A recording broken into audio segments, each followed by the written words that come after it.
if anybody's watching gold, I'm watching that right now. You can see we're tapping 1930, which seems to be a heavy support. But if you are looking to trade gold off of the half-hour candle or the hourly candle, there's potential where you could move your stop to 1934 and then allow this hourly candle to continue to drive to 1928. I don't really advise it. You know, we might get an impulse move all the way down to, you know, 1910, or sorry, not that deep. Give me a second here. I had it set on my chart. You might get to like 1917, 1920 today with gold, but I'm going to be waiting till the North American currency market open. I'm going to be waiting at 8 a.m. I want to see how that moves. If I don't get a clean direction at that point, I'll be waiting till 9:30. I think this daily candle will continue. We're coming into the daily zone at 1928, and that zone is all the way down to 1919. So you might find that this whole area gets filled. So your target will probably be this area over here. But once again, it'll be probably very difficult to get in an entry. So you'll be watching your 15-minute and 30-minute time frames. But if this trend continues and we have this candle, the strength of the momentum, it should fill right into this level over here. My only concern is we have a lot of different wicks, so where we're filling is going to be, you know, the guess at that point. If you're looking at taking an entry with gold and you're saying, well, where is your target? What you can do is, if you want to be very aggressive, is do this: take away all this information here. So now you take away this information, take away those wicks, and now what do you have at this point is you have a clean candle right over here and right over here. So what you can say now is that this candle that we are currently in will mirror the level all the way down, which would match up with this level right over here. So that's the way, that's how you would be able to decipher that, is move the rest of the noise away from the charts and look to see that we're going to fill that entire move from the left, but getting rid of all those wicks, if that's what you want to do. If you are concerned about all the wicks that you see to the left, then gold isn't a trade for you right now because of the fact that we could reject at any one of those levels. But if you look at something similar to this idea that I've put on the screen, then you know that we could potentially go all the way down to 1917, which is the full body of that previous candle over to the left. And that's the one that you'd be working off of at that point, because you can see there's clean moves and volume pushed all the way right through that bullish candle up. Now we're going to complete on the bearish move down. So it's something to keep in mind if you are trading gold.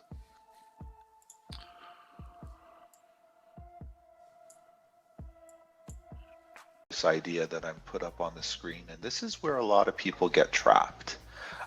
We see that we have these candles starting to push up, and right away a lot of people are saying that we should be taking buys. The rationale behind that is interesting. It does make sense in the smaller time frames to try and take buys, because you're looking at this area of liquidity. So this is your, what I call a smoking gun. And what that means is that gives you information for later on. If you've been on the stream for the last 2 years, I talk about, if you watch a movie, in any type of movie, in the beginning of the movie or beginning of a book, there's something in literature or English studies or language studies that talk about the smoking gun effect, that there's always going to be something in the beginning part of a movie or beginning part of a book that you read or you see that ties the end of the movie or the end of the book together, and you don't necessarily realize that that was important or a pivotal point until the end of the movie. So when we look at this zone that I've mapped out, That's what I call my smoking gun, because essentially what's happened is price at this point has created what we consider a new zone. This area over here is a new zone. So at any given point, price can tap into that new zone and go bullish. But to take a buy, I would want to see this zone break, and you would have to take buys above that level, because all that's happening in this area here is price is coming up to tap to start to potentially move further down. So when you notice this happening, you can now sit and anticipate that, hey, I can start taking positions potentially below this area here once I see a candle wick up and then start to drive down at that point, knowing that we're leaving this zone over here to start to move further down. So keep that in mind when people are screaming buys because they see rejection over here. We still have a lot of bearish momentum, so to correct this whole move is going to be a lot of work.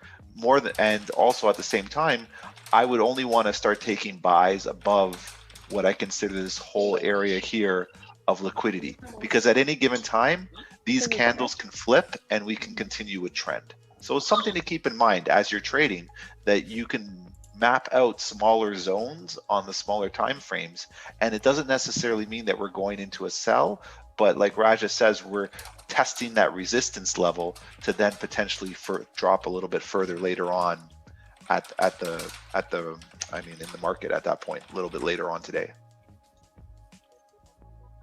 Yeah. If you go for that wick fill, I can see it coming through. I just look at the structure right now we have on the hourly, and it looks like last week on the daily. Yes, remember last week's daily structure? It just kept rejecting that one level and going up, and then it pounced back again. And then now I look at the hourly structure, and it's doing the exact same thing that the daily did. Yeah, exactly. That's why I'm telling you, this is like a breather right here. Yeah, see, yeah. So this happened last week on the daily. It's happening right now on the hourly. Yeah, I think Ted's trying to sabotage the stream. So for this trade, let's do a swap of hat. okay. Oh man, cowboy. Oh, come on. I'm ready. Come on, guys. Get the cowboy. Yeah. Like from a wick fill standpoint, it does make sense. I just, like I said, these wicks over here, man, that's scary to me. I like it because if we have momentum, you'll break through that, and you can probably get up to here, even like higher up. It's just look at it this way, if you're gonna take this move as a cowboy, it's gonna work out probably in your favor. But if you want a little bit less of a stress trade, take it over here, because you know that this whole candle has to be corrected eventually anyways, right? So if it is going to pull back, you'll get that big, huge correction. So either way, you have opportunities. You can do the cowboy trade, or you can wait for it to give you a little bit more information and then take the trade. So either one is right. I don't think you have to worry at that point.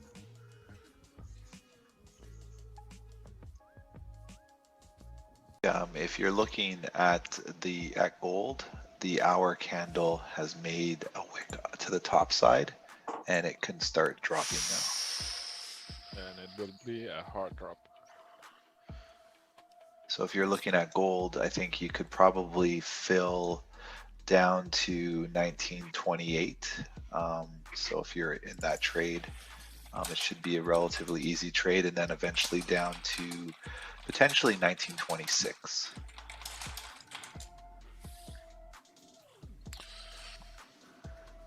So, Man, since March, I've stayed away from gold. Yeah. I've just been not interested at all. Look what it's doing. So if you are looking at gold, that's the idea that you'd be looking at, because what's happened now is this area here has tapped one last time, and you might find the next hour candle at 9 a.m. continues to drive down as well, because we've grabbed liquidity in this area here to then push further down. So just something to keep in mind if you are trading gold.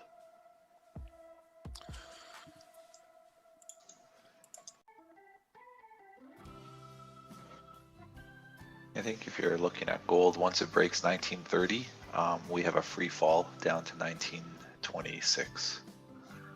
So just keep that in mind if you trade gold, if that's part of your plan. Once we break 1930, you might have a nice drop.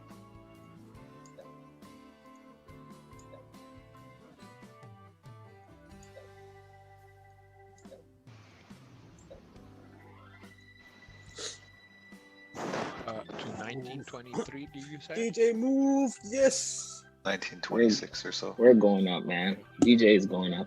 DJ's going up, Kev. The rejection, the price action, we're definitely Yeah, going up. yeah, we can get it. We can get it. It's going up. 4 pip up now. I'm up 6 pips. Go. Red kills eating mangoes.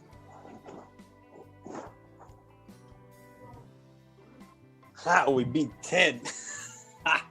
That's good. Oh, no, we're in it. We're in gold cells. No, he was talking about GJ rejecting and going back down to like 133. Man. But you're looking on the smaller time frame. Like we're looking on GJ cells on like a 1 hour, 4 hour. You're looking at like a 15-minute buy. You're like 10 Yeah, hours on the future right now.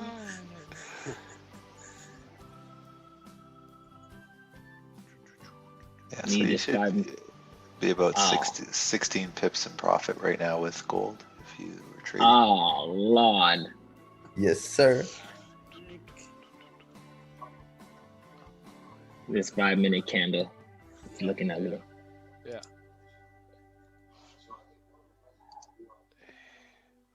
I like it, man. All right. Gold should be, you're 20 pips deep with gold right now. And Yes, it's dropping. sir. I secured 20. Once we hit 1928, I'd watch that level because we could reject, but you should secure pips right now with gold. Yeah. I secured I 20. did. Yeah, I just closed my position with gold right now. So Hey, it's- thanks, Ted, for that 8 a.m. breakdown, brother. Yeah, man. Volume was good. Yeah, so you should have a nice trade with gold right now. The 5-minute the 2 5-minute candles in gold pulled back. You'll see that this one may have one more final push, but as long as we stay under 1930, it should continue to drop again. But the 1 hour candle on gold was a little bit stronger because of that upper rejection. So if you're looking, if you want to understand how this trade was taken with gold on the hourly, look at the hour candle. The wick formed to the upside, and then it drove through, and it drove right into that zone again at 1930, 1929. So that's where you could take that opportunity off the 5 and 15-minute candles. And once we break below 1930, 100%, then we'll probably end up going to potentially 1925, 1926 area. So just allow it to push, but we have on the hourly, we have that deeper pullback, and you might find now at 9 a.m. we get a little bit stronger pullback to the downside because we're getting rejections on the upside around 1933, 1934, which would give us liquidity then to drop a little bit further down. So keep that in mind as you're trading gold. It's going to be very rocky because the hour we're in a range. So if you're looking at gold, I would be looking to take sells below 1928 and buys above 1940 or 1935. So anywhere in this range, if we do pop back up to 1933, 1932, if you have rejection to the downside, you may find that you may want to take another sell. So, Raj just got it open. So this is what we're looking at right now. This is the box that you're in. So with gold, we just saw that rip down right into this bottom area here. That's why I exited, because this was matching up with the bottom area of this, and you can see that we didn't have that much momentum. But what you'll find is maybe potentially on the next 15-minute candle, we then go and fill a little bit more. But if you are not very good at trading gold or you're very cautious, your sells are below this area here. Don't get caught in this area here. The only reason why we took that initial push was because of the rejection on the upside, which matched this zone over here. So we were in that zone. This candle could come back in, tap that zone again, and then drive down, or we could then potentially hit this area here, and then this area here becomes a zone where we need to break through that. And if you have that, the best thing too is you can then look for a candle that comes up into this area here and then starts to drive down. So that's your safe play for gold, because what you're looking at is you're saying, okay, this was a zone that we were in originally and we're leaving that, and this is another area that we're going to start leaving shortly. So I can now look at this area here and say, as long as I have a candle that breaks up and then starts to break down, then we have opportunity to continue to push at that point. So keep that in mind with gold. You're able to then push, and you're going into 1926, 1925 at that point. So really keep that in mind, but map out your zones, and then all you're doing is you're waiting for candles to reject that area to drive further down at that point. And that's usually the easiest way to trade, simply with this, matching up over here, saying, okay, we're going to continue going further down. And now you can see on your smaller time frames, we're rejecting this area. So I want another candle that'll reject over here to then drop. And that will break this support. And then you know now you're in another level. And if you look on the higher time frames, this is what's happening. You have these steps going on the way down. And right now we're in this stage right over here. And we'll potentially drop past this support, and that's your next step at that point. So that's, if you look at it from a market perspective in that way, you'll have an easy opportunity at that to look at gold. If it does continue going on, man, this would have been the longest trade people have been stuck in, and then it played out. Literally. Yeah. It's like you took a buy, you're like, oh, okay, well, you know. After every candle close, you're like, all right, next one's gonna go up. Next, like it's not even stopping you out at this point. Oh, you're just stuck in that range. Yeah, you just stuck.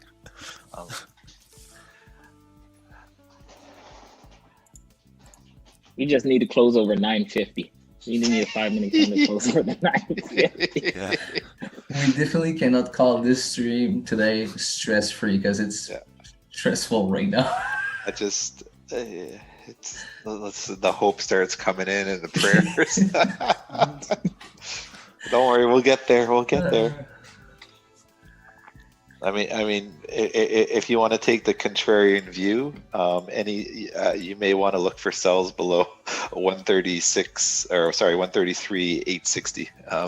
If you're going to look for sells for GJ, I mean, I won't point out the obvious, but that's sort of what I'm looking for. If GJ breaks below 133.800, I'll take sells all the way down to 133.600. I'm actually waiting for resistance to form at 134, which is where we're at now. Yeah. Yeah. Yeah, you see the same thing I think I see, Eleanor, is that it'll push up, create that wick, and then it'll continue to drive further down. Yeah.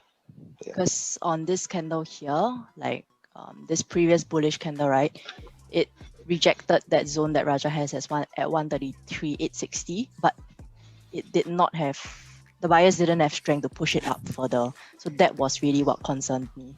Mm-hmm. I saw sort of the same thing. I like the idea of the rejection if we do get a push, but I don't know how much volume in a bull situation we'll get with GJ. Just looking at the higher time frames, I think if we were to retrace and actually get this move like Raja's talking about, I think it will come in the next hour or two. I don't think we would get it right now. I don't think there's enough push, but you probably won't either. You won't get stopped out either. If we are going bullish, it'll just range a bit and then it'll break out probably next hour to 134. I just don't think that you'll get stopped out at this point. And if you do get stopped out, that means that the sell bias is way strong, and it's obviously going to drop to 133, 100, 133, 400. So you'll have opportunity at that point too. Yeah, that makes sense too, because I mean, if it had to push up, I was expecting a push at New York Open, Right. you know, but if it's not coming and if we do get a resistance formed, then you guys are right. It has a opportunity to continue dropping further down. Mhm, mhm. But I think you might get a little bit more upside first, and that will save you on the bull trade, and you'll be able to move your stops to break even. And then probably 9:30 or so, you might get that drop that we're looking for, the continuation. It's just because 133,700 is a very heavy support. So I can see that's the reason why it rejected. I just, to me, like we have GJ's just runs a train and it runs trend. So these little pullbacks, I don't like pullbacks on GJ. I just rather just be like, hey, we're gonna keep moving.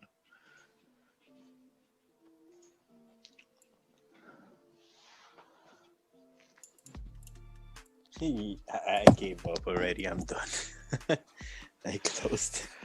Yeah, I mean, it's similar to what we talked about earlier this morning. This is your issue. This huge range right here, this is your issue, right? So it has the upside potential, but I just think that this is creating a brand new zone. Like we're just in this massive zone where, you know, it can reject anywhere in this area here and then eventually start to dip. It's just the anticipation of how fast it'll dip, and then saying, okay, well, I could take trades below here because technically this now is a zone, right? So you're in that range game where, you know, when we come over to here, we could reject again and then go back up and then go back down again. So you're stuck in two wide ranges. That's sort of how I see this playing out. It's just like I said, I'm looking at the daily from last week, the daily candles from last week, and I'm seeing the same thing on the hourly candles today.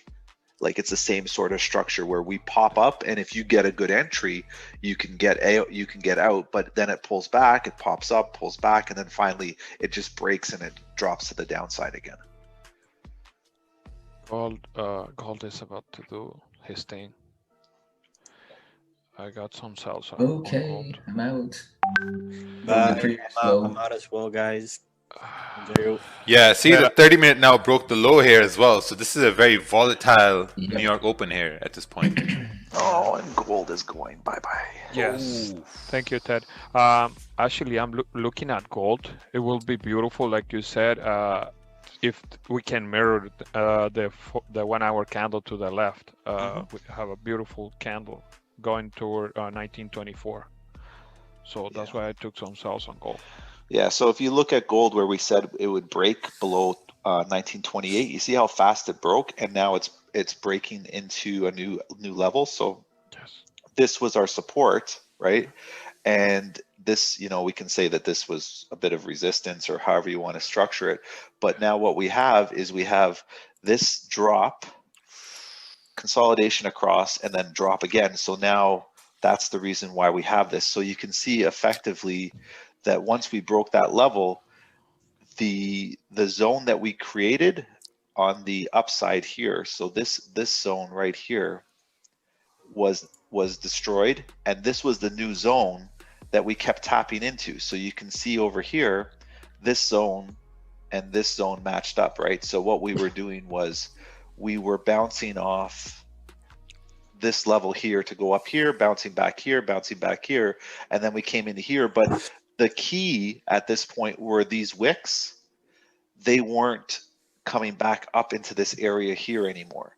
So now what's happened is we've broken below, and we've broken below this zone, and this is your new zone now at this point. So if you had taken the gold trade off the hour candle, you can see now this was your previous zone, and the breakout happened to this area here, and now we have that free fall effect at that point.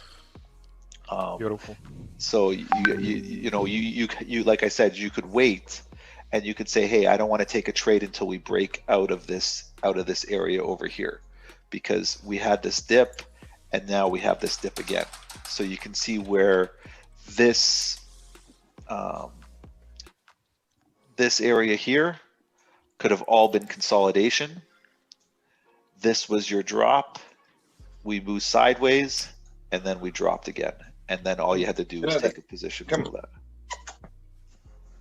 So if you were in gold, you were good, and I mean now we're continuing down to 1917 more than likely, because when you look on the higher time frames, you can start to see that we're entering a zone on the higher time frames, and we could probably either finish off at 1920 or all the way down to 1916. So the idea also was, once again, when you look on the hourly with gold, you had that rejection to the upside on the hourly. So that was your key as well. You could say, hey, we're leaving this area over here. Once we break below this area here, we have a clean move all the way down. And this part here, this is what I'm always looking for, this rejection, because that means liquidity was grabbed up here to drive further down, instead of having a candle that's moving and then a wick form over here and then potentially reject up. We had the wick form at the top to drive further down at that point, clearing this zone. And that was related obviously to the North American currency market open as well. So it's something that you can continuously look for, and when you have momentum like that, when you get a candle that has that rejection at the top, chances are we're going to drive through. And if you were scared, you could have just waited till this area here and taken that trade, and you would have had no risk at that point. And you would have been able to drive right into this zone that Raja marked out, which was perfect. Yeah. Stay over here. At this point, I secure 75%, and you know, because 830 should give us a little bit pullback to prior sell-off. Everything's GG. dropping. Yeah, GJ's doing what we said it was going to do too. Yeah, yeah. I mean, GJ was the easiest. Gold, the problem is the pullbacks on gold are heavy, so you gotta manage that. But GJ, man, we talk about respecting 134 flat. That's the area you need to consider.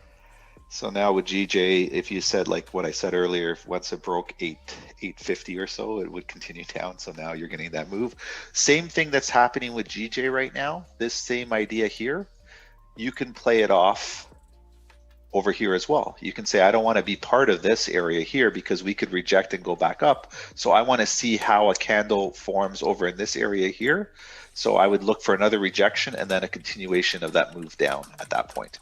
And the rationale behind looking for a move over here is I would then look to my higher time frames and make sure that we weren't close by a support, or we weren't close by any wicks. And if we aren't, then more than likely we have that continued drop all the way down. And then you could say to yourself, okay, on the daily, there's a potential for us to go to maybe 133, I would say, or maybe 132 at this point. You know, you go 132, 900, 133, but the daily level, we're at a very heavy daily level, to be honest. 133, 700 is a very, very heavy support if you look on the daily. So just be aware of that as you come through. We might get this continued push down, but it's going to be very hard to break. So just be careful on that point.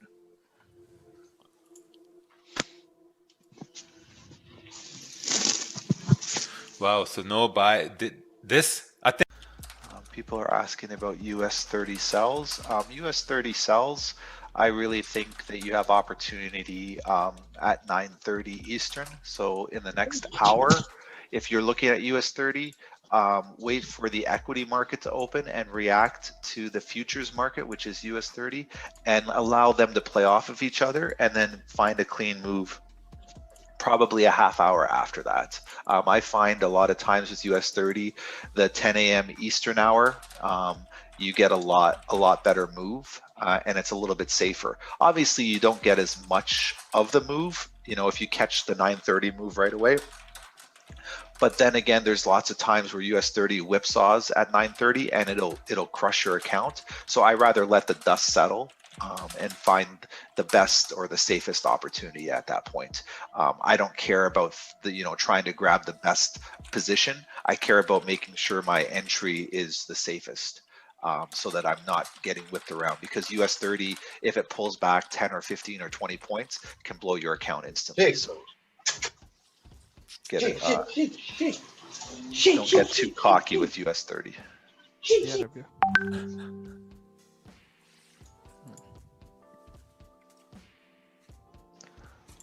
And you can see with gold, we actually tapped that we're tapping into that zone on the 4 hour, the 1920 level, 1923, 1922. So I think if gold, if you do get to 1920 around there, that's a good take profit target. You might find that towards the end of the hour, you get a little bit further push down. And then what you could do is the next hour candle, when it pulls back up a bit, maybe back up to 1926, 1927, you could potentially take another sell, because what's happening right now with this current candle on the hourly, you're going to create a zone over here. Okay, so this is probably the deepest it could potentially go, or maybe over to here. And then what you'll find is in the last 15 minutes or so, this area here then creates a zone, and the next hourly candle will pop right back up and then drive further down if we are going to continue to drop. So if you're trading this hourly candle, I'd be very cautious around this area, and I'd be look to either secure profits or take profits at this point, because of the fact that the next hour candle could pull all the way back up as we anticipate the New York Stock Exchange open, which is which is going to affect the price of gold, because obviously people are moving from the equity market into the metals market as well. Now, Ted, quick question on gold. You see gold this week going toward 1900s? Yes. On the weekly candle, you have 1905 as a huge support coming with gold, and that could be the drop that you're looking for. Also, looking at the monthly candle now, we have clear bearish direction, so you could probably drop potentially into the 1800s next month as well. Yeah, because the thing is, the Fed is gonna talk today, so that should drive gold a little bit even more down than where we are right now. Because the sensible area for me right now is 1920. But once we clear 1920, there's a huge chance to continue going to 1900, 1905. Yes. My levels for gold right now, if people want to take note, are 1917 and 1907. Those are my levels that I pay attention to. 1907? Yeah, 1917 and 1907. Those are my levels. 1917 will probably clear today based on the momentum we have right now. And then there potentially could be a rejection anywhere between 1917 and 1912. You might find that there's going to be rejection in there. Okay. But I mean, if you're in gold sells now, you should be in profits, and you're in a pretty nice trade.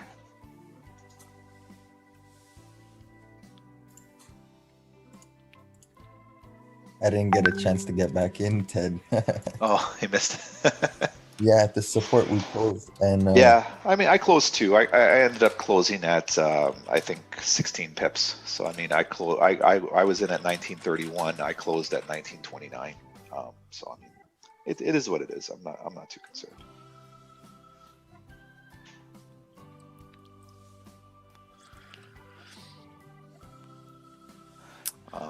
I guess we didn't beat Ted on GJ today. No. It's pretty hard to beat me. Can you ask Ted executes in M5? MT5. Ted, do you execute in MT5? MT5, yeah. Yeah, I use MT5. Yeah. There we go. Oh, M5 candles. Oh, yeah. I don't know.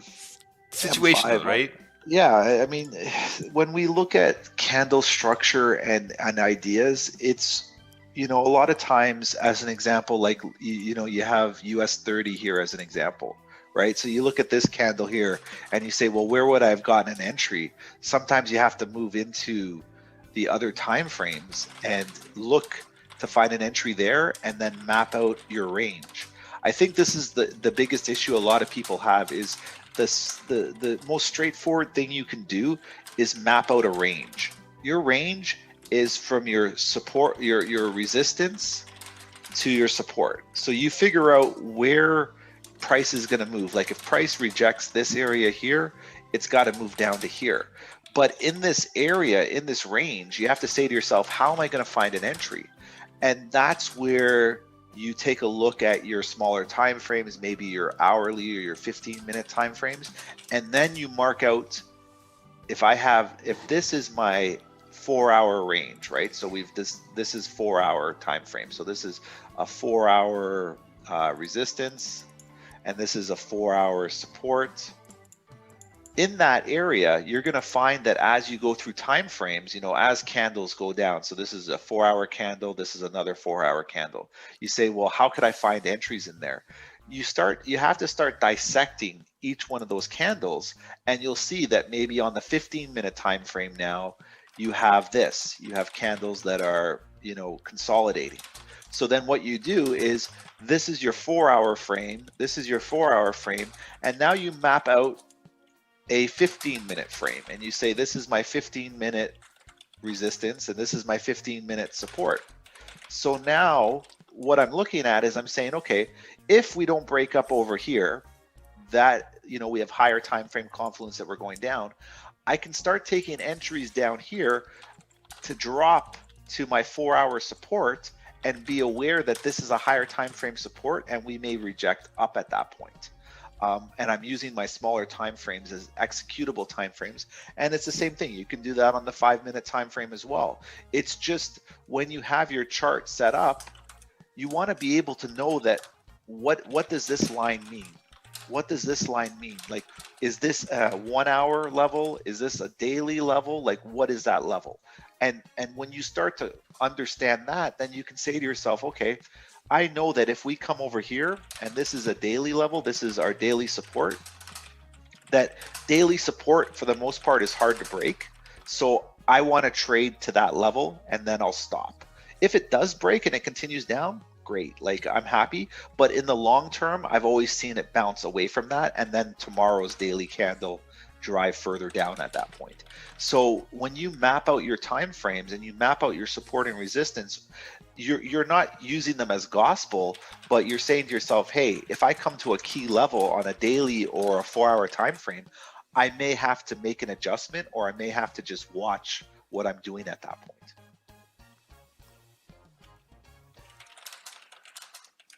Watch back at like 7:30 today. What I talked about was this, right? So what we did was we took away, you know, essentially all this stuff here. That's not right. You know, we take away all this information here, and you say to yourself, okay, you know, how can we figure this out? You know, what makes the most sense? And you can see now, when you start to look, and we did similar things with GJ, when you start to look at the trades, this area here, you have this area here, and then this area here mirrors, so you can see where we could potentially go if you remove the middle where there's a lot of noise at that point. So I mean, once again, if you're taking trades with gold, I mean, once again, you just really have to be cognizant of that. And more importantly is, as this trade continues to move, this is where you start watching your higher time frames, right? So as this trade moves down into this area here, you can see this part over here is probably a very important area, because this is where we have the last of the bodies of those candles. So, you know, once we get to here, you might find it could dip a little bit quicker and then reject. So myself personally, I like this area here just to close or to secure profits, because we are coming into this major wick area where at any given time we can pull back, and then people say, well, what happened? We were driving down and now all of a sudden we pulled back like $4 or $5. I don't want to be part of that, to be honest. GJ on the 30-minute or 15-minute, I mean, it doesn't matter the time frame you really use. Your key, once again, is this area here and this area here. Because of the rejections that we have on both sides, it's very difficult for you to get some sort of entry either here or over here. So really, if you know GJ, the average gain on GJ is like anywhere between 40, you know, 60 or 80 pips, right? If we know that, if you study GJ and you've been here for the last month, you know that this here, it's okay for us to wait, because at the end of the day, if you take buys above 134 or sells below 133,500, you're going to get 30 pips easy. You're going to get 20 pips easy. Don't fight in that range, just let it break. And when it breaks, take the opportunity at that point. Don't stress yourself out looking for an opportunity right now, but more importantly, don't worry that you're going to miss the opportunity if you are, you're able to say to yourself, hey, I put on my charts, I put on this big giant box. This is my big giant box of crap. Like, this is what we talk about. We talk about goat shit. So I know that this is all goat shit, right? I tried, we took our trade, we tried to go up, it failed to go up. So I know that. So now I sit back and I say, okay, where is going to be my best opportunity? Above the goat shit and below the goat shit. So now I just sit back and wait. And you get used to that, where we made an honest attempt to say, hey, if we break out a goat shit and we go up, it's going to be a nice trade. But once it failed, then that's okay. You sit back now and you say to yourself, okay, there isn't an opportunity. Don't turn around and start chasing. Now you have a clear plan because you tried your original idea and it didn't work. Now you sit back and you wait and you say, okay, if we do break above, I know I can take trades because that's originally what I was looking for over here. But if I do break below, then I know I can take trades over here and I'll more than likely be successful at that point. So don't crush your account trying to be stubborn. Learn from the mistake once. It's like you touch the stove. When the stove is hot, you don't need to go touch the stove again to confirm that the stove was hot. You can feel it in your fingertips. That wasn't coincidence that the stove was hot. It wasn't a dream that you were dreaming that the stove was hot. The stove was hot. So now wait for the stove to cool down. It's the same thing with trading. You tried, it didn't work out to your advantage. Don't try and hit it again. Wait and have a better opportunity now, because that original idea has already failed. You can't keep hitting your head against a brick wall, because that's essentially what you're doing. You're doing the exact same idea over and over again, hoping this is going to be the time it's going to break out, or this is the time it's going to move the way I want it to move. No, now you can wait because you didn't get what you wanted originally. Now you sit back and wait for the market to set up even cleaner for you at that point.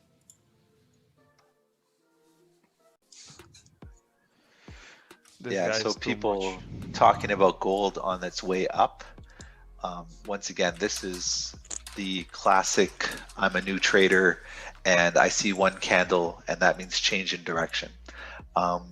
This is 5 minutes before the end of the hour candle. So you may find that this is going to be a pullback now, once again, as we tell our story throughout the morning, to go towards the New York session. So the New York Stock Exchange open at 9:30. So there is a high probability that we are going to get a pullback, because now think about it, institutions are starting to enter the game at 9:30 and they're going to drive gold prices as well. So your initial push is what we talked about. We got to 1920 and we took profit or secured profits at that point, because now we know that the market's going to pull back. And what are we setting up for? We're setting up for the next major market move, which is the New York Stock Exchange open. So if you think logically through the market and you tell a story in the market. So we start off with the Asian session, which begins the printing of our daily candle. We get a bit of a pullback. The London session people come in, they continue that move, and then the New York session people come in and they continue the move again. So what you may find is in the middle of those sessions is that we get a little bit of a pullback in anticipation to go further with the continued trend. So don't get caught up in these minor pullbacks in certain pairs.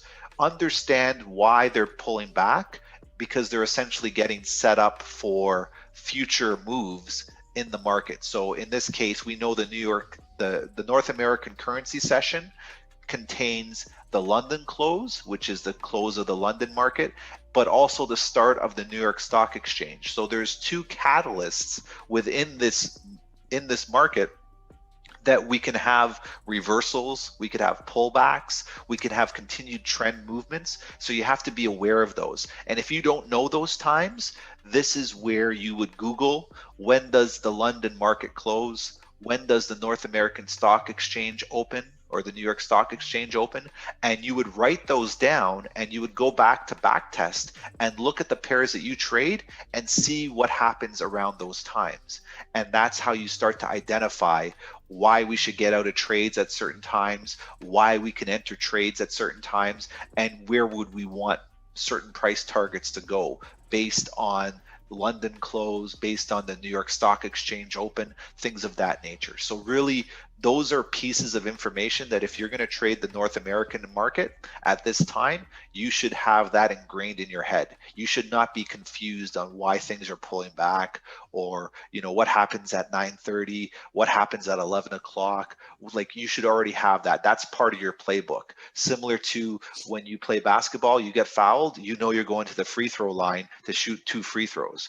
That's not surprising. Like, you shouldn't be surprised that they give you the ball and they tell you to shoot it. You should already know that. And additionally, you should have already been practicing that, because those are free points that you get with no distraction. Essentially, there's no one standing in front of you. You get a clear look at the basket. So give yourself that edge and really get that information and ingrain it in your head, but more importantly, understand how to apply that information so that you can take effective trades or manage the risk associated with your trades that are currently open. Look at gold. Gold is gonna give some nice moves. Oh wow, yeah, this should continue moving from the looks of it.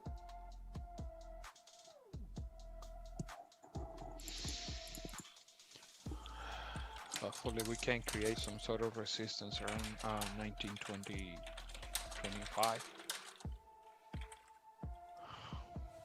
Yeah, so you can see the candle structure is different over here than it was over here. So that's why I get wary when we hit this area here, because I would want to see structure look this way. So you might find this may come up and then dip down a bit. And this initial push here was a continuation just to fill that. And now you're bouncing back up a bit. So keep that in mind.